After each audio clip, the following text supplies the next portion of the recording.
that if he accepts the good idea, he's going to get credit for it anyway. So, and that guy is tremendously talented, by the way, as you guys know. Thank you very much, Tim. You have a nice day. I had just two quick questions. Being that you have another co-star with the same name as you, Yeah. how much of a pain in the butt is that when you guys are working with different directors? I make them call him Phyllis. Which guy Phyllis? No, he's Sammy and I'm Sam. Oh, okay. Which some people completely ignore and they go, "Hey, Sammy." No, Sammy. What? No, I'm Sam. You know, but for the most part, he's Sammy and I'm Sam, and it works. You know. Yeah, I just was curious about that. Second, what's on the horizon for you? I mean, any more Star Killer stuff? I know beyond being human. I mean, what do you got on the? You know, Star Killer stuff. Talk to LucasArts. They would know more than I do. You know, you can get a hold of them, I think, on Twitter or something like that. Darth Maul will be messing stuff up next season on Clone Wars in a big way, and that continues to be a lot of fun. Being Human, we're shooting in a week, and then I got something else, but I can't really talk about it. I'm collaborating with a creator of another show, and we're trying to make our own thing and getting paid to write a pilot and all that stuff. That's fun. How do we get you on Star Trek? Oh my God, I don't know. Talk to JJ, I guess. I know you guys are buds, so please. No, I don't know. I can't certainly, say, hey. I mean, how does anyone get into Star Trek? I don't know. Talk to Simon Pegg, ask him. I don't know. Hey, interested in David's weapon these days. So.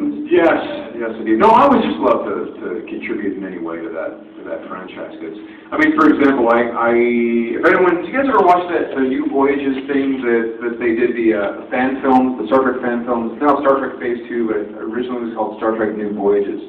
And I did the voice of the Guardian of Forever for them, which was fun. That's way back. That went uncredited, but that was they had some guy do since before your son had burned out in space and before your race was born, and I'm like, can you fire that guy? I can do a better job. Because he wasn't an actor, whoever that was doing it. He was so I was shooting Battlestar at the time and set up recording equipment and made sure I recorded it the way they would have in the 60s and limited the frequency response so it would sound like old school recording, and then before your son went out in space and before your race was born, like that. So I'm a huge Trek fan. All things, Trek. I'm a big fan. Great time, thank you. Thank you. Thank you. Hello. I've literally seen everything you've done, pretty much. But some of my favorite stuff was with my son. We were watching outtakes of you and Clancy Brown going over lines as Darth Maul in Star Wars. And we just both got a kick out of you just acting straight up insane as Darth Maul. So I see there's one more behind me, but before you wrap up, I was just wondering if you do an insane Darth Maul line that you did from the show. Oh, well. Straight crazy, insane. I don't know. No, you know what? Doing voices and stuff is something I did since high school and stuff. I'd be working on a Doc Brown impression for no reason. Or Christopher Walken before everyone else started doing it. So I'm like, oh, I can't do that anymore. Schwarzenegger, you name it. I messed around with it. So the Darth Maul thing was. It was an opportunity to take it a little bit in my own direction. Take some of what Peter Serafinowicz did and then run with it. But what's a line from the second season I can give you? Yeah. Well, there's and Kenobi, the Sith protector Dooku, and all our enemies shall fall, or something like that.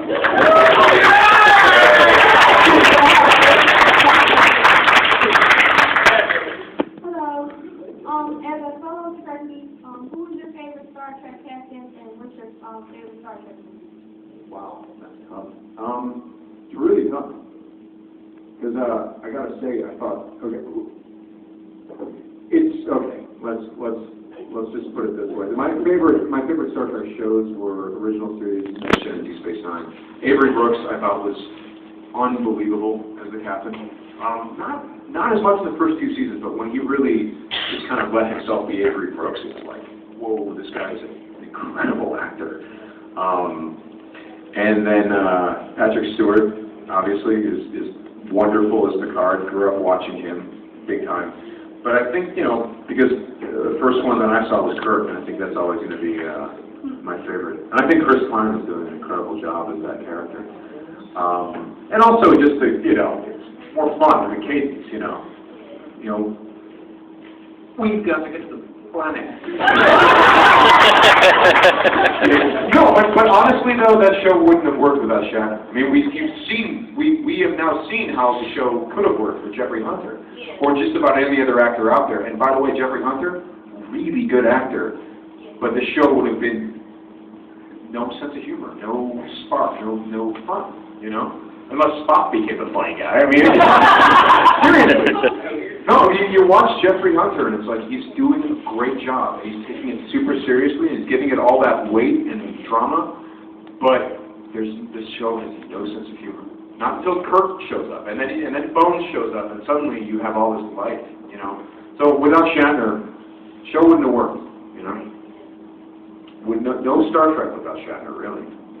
So. Do you have a favorite movie? Oh, favorite movie. You know, okay, I think there are movies that are like, damn, you know, I think, okay, you could say Khan would be your favorite one, that's the easy one. I like 6. Me too. I like 6. I think 6 might be my favorite, and for no other reason than those characters feel like badasses. So they feel like they've seen it all at that point, and they are now the legends that they've always been in our minds. You know, that's fun. And seeing it, it's like the end point. It's a very satisfying ending for all those characters. You know, so. Speaking of Hitler, like what's going on here? What's going on? Come on, don't do that. What's your favorite episode of the original Star Trek series? You had to pick a favorite episode. God, there's too many to name, really. Favorite 3? City on the Edge of Forever. Space Suit is great. Let's name a few. Cobra and Maneuvers is awesome. Balance and Terror. I mean, I'm naming all the obvious ones, you know? It's like, of course the Tribbles. Of course. My God. Are you going to put out another album in between all this things? And do you ever think you'll do like a full feature movie again? Sure.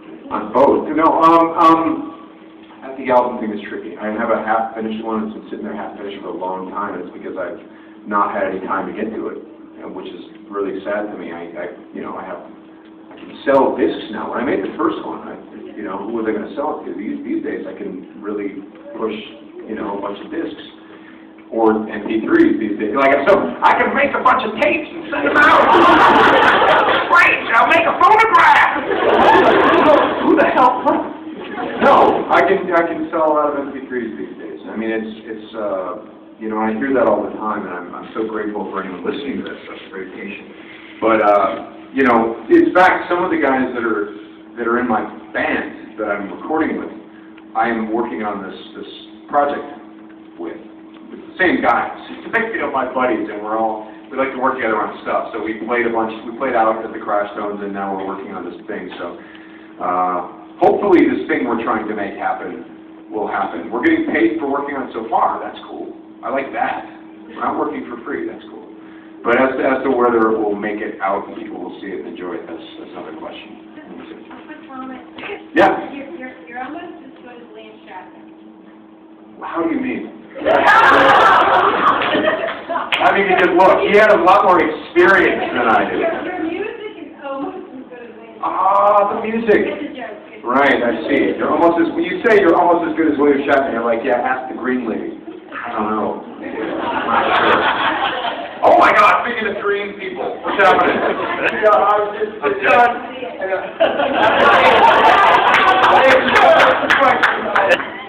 is where so much effort in, and you do such a wonderful job in your acting with all sci-fi and comics. I was wondering, did this occur with your love for sci-fi and comics? Only because you came through acting, or did you have a love for it since you were a child? Yeah, you love it when you're a kid, but then the more you work on it, the more you like it.